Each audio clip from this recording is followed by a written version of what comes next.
কিশোরগঞ্জের ওই চূড়ান্ত বেয়াদব ফজলুর রহমানকে স্পষ্ট করে বললাম, তোর মতো বেয়াদব গত 100 বছরে বাংলাদেশে জন্মায় নাই।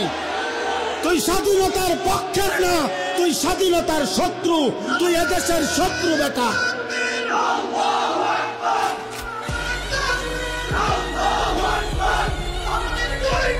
জুতা মারো তালে তালে।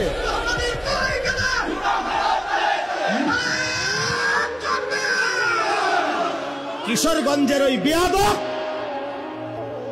গত 60 বছরে তোর মতো বেয়াদবের মতো কথা বাংলাদেশে কোন নাস্তিক মুরতাদ, কোন স্বঘোষিত মুরতাদ এত বড় কথা বলে নাই। এদেশের মা বোনদেরকে বলছে যে আপনারা আলেমের সন্তান পেটে নিবেন না।